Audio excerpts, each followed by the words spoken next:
So hi guys, Pushpa 2 cinema చూసుంటే Allu Arjun performance, తన acting, తన నటన ఏ విధంగా అనిపించిందో నేను సెపరేట్ గా చెప్పాను. కెరియర్ బెస్ట్ పర్ఫార్మెన్స్ అయితే పుష్ప 2 సినిమాలో అయితే ఇచ్చిందని చెప్పుకోవచ్చు. దీనికన్నా ముందు మన అల్లు అర్జున్ వేదం సినిమాలో తన యాక్టింగ్ అయితే నెక్స్ట్ లెవెల్ అయితే ఉంటుందని చెప్పుకోవచ్చు. వేదంలో తను చేసిన యాక్టింగ్ ఇన్ కేబుల్ రాజు నిజంగా అయితే గూస్ బంప్స్ అయితే ఇస్తానని చెప్పుకోవచ్చు. లాస్ట్ ఎమోషన్ సీన్స్ అయితే నెక్స్ట్ లెవెల్లో ఆడియన్స్ కూడా కన్నుల నుంచి నీళ్ళు వచ్చేలా యాక్టింగ్ అయితే చేసిండు మన భాయ్ అని చెప్పొచ్చు. నిజంగా ఆ మూవీలో తన ఎమోషన్ సీన్స్ అయితే నెక్స్ట్ లెవెల్ అవుతుంది అని చెప్పొచ్చు.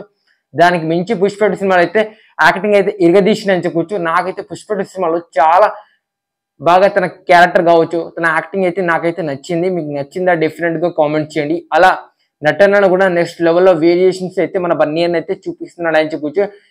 సినిమాకి తనైతే చేంజ్ అవుతున్నాడు. సినిమాకి యాక్టింగ్, తన మేనరిజం ఏంటో చూపిస్తున్నాడు ఆడియన్స్ కి. నెక్స్ట్ అయితే త్రివిక్రమ్ తో సినిమా ఉంది. ఏ విధంగా తన యాక్టింగ్, తన క్యారెక్టర్ ఉంటుందో నేను ఈగర్లీ వెయిట్ చేస్తున్నా. ఆ సినిమా అప్డేట్ అయితే ఈ రోజు ఇంకో 5 days అయితే వస్తుంది. Wait for that. మీకు పుష్ప 2 సినిమా చూస్తుంటే అల్లు అర్జున్ పర్ఫార్మెన్స్ ఎలా అనిపించిందో కామెంట్ చేయండి. వీడియో నచ్చితే ప్లీజ్ లైక్ అండ్ సబ్స్క్రైబ్ చేసుకొని సపోర్ట్ చేయండి.